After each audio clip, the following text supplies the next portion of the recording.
ففي المسيحية ما فيش شيء اسمه أنا أكفر فلان. في ناس بيقولوا لي أنا كافر عندك وأنت كافر عندي، بعض المسلمين بقول له لا، أنا كافر عندك لكن أنت مش كافر عندي.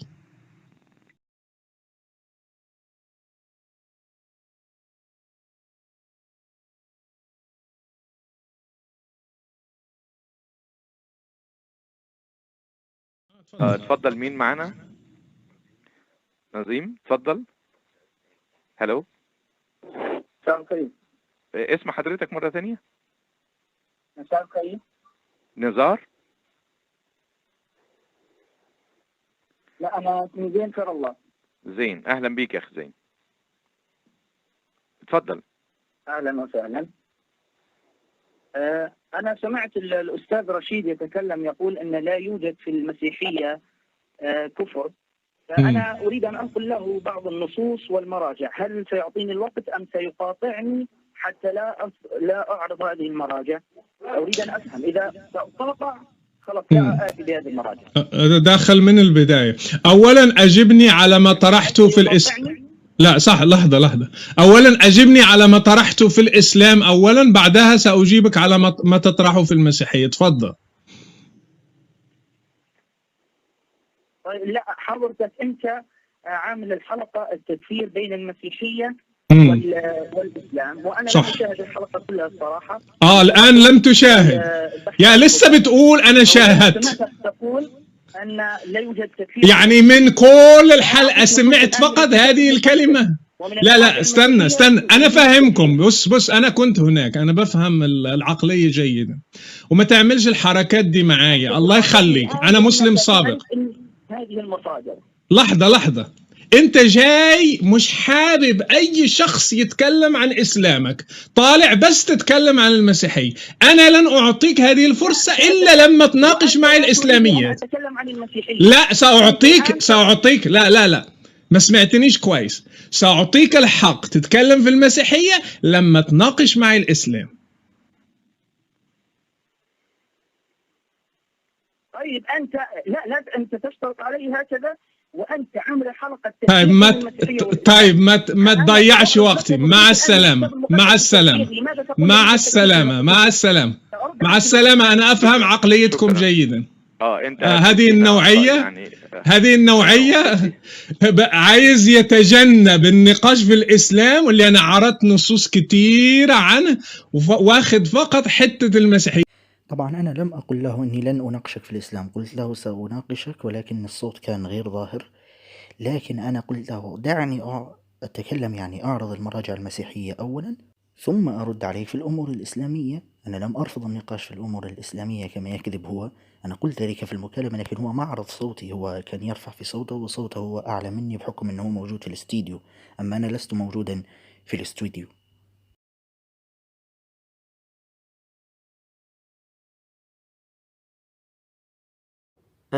أنا سمعت الأستاذ رشيد يتكلم يقول أن لا يوجد في المسيحية كفر، فأنا أريد أن أنقل له بعض النصوص والمراجع. هل سيعطيني الوقت أم سيقاطعني حتى لا أعرض هذه المراجع؟ أريد أن أفهم. إذا سأقاطع خلاص لا آتي بهذه المراجع. هل سيقاطعني؟ أولا أجب على ما طرحته في الإسلام. لحظة. أولا أجبني على ما طرحته في الإسلام أولا، بعدها سأجيبك على ما تطرحه في المسيحية. تفضل. طيب لا حضرتك أنت عامل الحلقة التكفير بين المسيحية والإسلام، وأنا لم أشاهد الحلقة كلها الصراحة بسبب البحث عن المكالمة، سمعتك تقول أن لا يوجد تكفير في المسيحية، فأنا أعطيك نصوص الآن من الكتاب المقدس ومن المراجع المسيحية في وجود التكفير. أنا فاهمكم. أنت تقاطعني الآن لأنك تعرف أن هذه المصادر. لحظة. أنت جاي مش حابب أي شخص يتكلم عن إسلامك. لا سأتكلم، وأنت لا تريدني أن أتكلم عن المسيحية. أنت الآن ترفض. لا أعطيك لا ما سمعتنيش كويس. أعطيك الحق تتكلم في المسيحية لما تناقش مع الإسلام. طيب أنت لا أنت تشترط علي هكذا وأنت عامل حلقة تكفير بين المسيحية والإسلام. أنا سأعرض لك نصوص الآن من الكتاب المقدس في التكفير. لماذا تقول لا يوجد تكفير في المسيحية؟ سأرد عليك في الإسلام، سأرد عليك في المواضيع الإسلامية، سأرد عليك في المواضيع الإسلامية. ألو أغلقوا المكالمة صح؟ ما في شكل أغلق. أوكي دقيقة خليك معي مرة ثانية.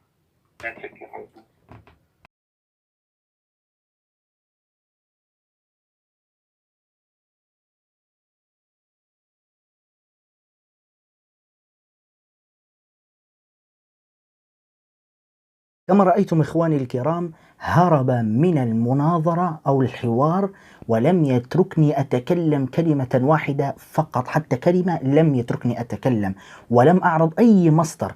لماذا؟ لنرتعب. سمع أنني سأتي بمراجع مسيحية وهو فاشل في الرد على الأمور المسيحية وأفشل في الأمور الإسلامية. طبعا هو قال أنت قلت الآن لم تشاهد الحلقة. أنا لم أقل له لم أشاهد الحلقة، أنا قلت له لم أشاهد كل الحلقة بل شاهدت الجزء الأخير منها، وأنت قلت لا يوجد تكفير في المسيحية في الجزء الأخير منها. أنا لم أشاهد الحلقة من البداية لأنني كنت مع الأخ الذي يعني اتصل بكم وأعطاني أنا بعدها المكالمة. كل الوقت كنت منتبه للمكالمة، لم أنتبه للحلقة، فقط قرأت عنوان الحلقة. وفي آخر الحلقة سمعتك قلت لا يوجد تكفير في المسيحية. قلت له سأعطيك مصادر في المسيحية تقول إن هناك تكفير. هرب. وانظروا الأمر الكوميدي ماذا قال لي؟ قال لي رد على الأمور الإسلامية أولا ثم أعطيك الحق أنك تتكلم في الأمور المسيحية. طبعا هذا كذب. لماذا؟ لأن أول شيء سيلقي عشرات الشبهات هو وسيقاطعني. هو أصلا قاطعني من قبل أن أتكلم في أي مصدر، فكيف إذا أتيت له بالمصادر الإسلامية والرد؟ سيقاطعني أكثر وأكثر. فبالتالي هو سيبقى يقاطعني، يرمي عشرات الشبهات وبعد يقول وقت البرنامج ضيق، مع السلامة، كلمنا في الحلقة القادمة، ولن أتكلم عن أي شيء في المسيحية. هذا ما يريد أن يصل إليه هو. مستحيل يعطيني فرصة أبدا أن أتكلم في الأمور المسيحية، لأنه أول ما قلت له أمور مسيحية قال من البداية ارتعب، خوف، يعرف أنه على باطل لا يستطيع أن يدافع. فبالتالي أنا هذه رسالة لكل نصراني دائما يكتب لي على صفحتي على الفيسبوك ويقول لي كلم الأخ رشيد. هم يقولون الأخ رشيد، كلم الأخ رشيد، كلم الأخ رشيد. ها كلمناه. هل وافق إني أعطيه مصادر مسيحية؟ لم يوافق. طيب الآن نريد أن نعرض المصادر التي كنت سأعرضها عليه وللأسف أغلق عليه المكالمة. سنعرضها عليكم الآن. الترجمة البوليسية المسيحية لنص في الكتاب المقدس في كتاب النصارى، رسالة بولس الثانية إلى أهل كورنثوس، يقول فإنه محجوب عن الهالكين أولئك الكفرة الذين أعمى إلى هذا الدهر. أولئك ماذا؟ الكفرة. أيضا في الترجمة الدومينيكانية تقول في نص أذهان الكافرين لئلا تضيء لهم إنارة الإنجيل. أيضا في كتاب مسيحي اسمه كتاب غرغوريوس النزينزي يقول في صفحة 22 يقول من ادعى أن المسيح مر في العذراء إلى آخر من الكلام، لكن هم يقول تحت بغير وساطة رجل وإنسانا أي بحسب نظام الحبل فقد خرج على العقيدة وكان كافرا. هذا بالمناسبة هذا الرجل يلقب بناطق الإلهيات في المسيحية، هو ثاني شخص لقب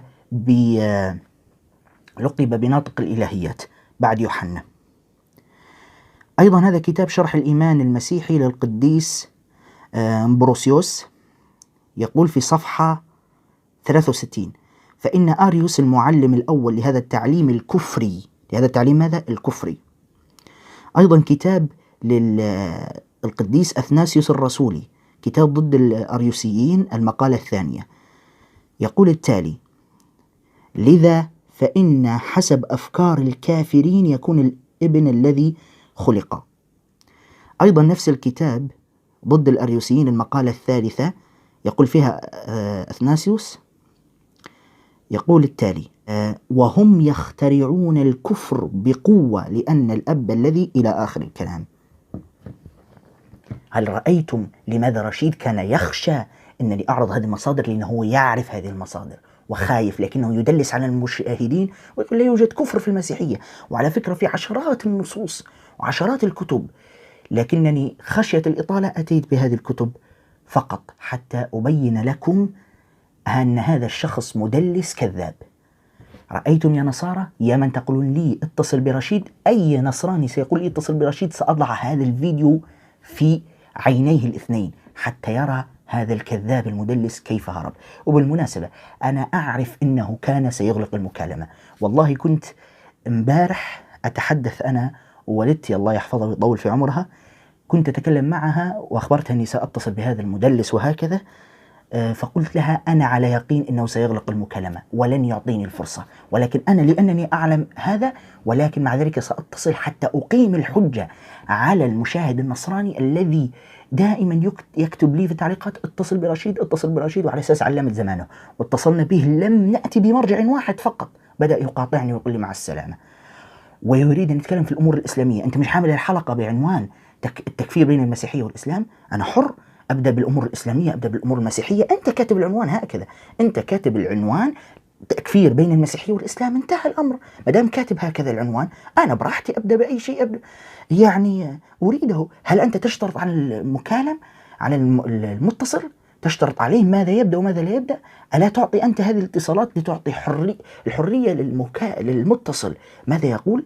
وعلى فكرة في نفس البرنامج في نفس الحلقة اتصل به أكثر من مسيحي، أقسم بالله في بعض الأشخاص تقريبا تجاوزوا 5 دقائق يتحدث معهم. أنا ما أعطاني دقيقة واحدة بحالها، دقيقة واحدة ما أعطاها لي كاملة حتى أتكلم فيها. والنصارى أعطيهم عادي 5 دقائق 10 دقائق تفضل، لا يوجد أي مشكلة أبدا. لكن وعلى فكرة أنا متوقع أنه هو عرف اسمي وعرفني، لأن رشيد يتابعنا كلنا ويعرف عنا تفاصيل كثيرة في الحوارات وهكذا، ولذلك هو كان يخشى الحوار معي وهرب. أترككم في رعاية الله، والسلام عليكم ورحمة الله وبركاته.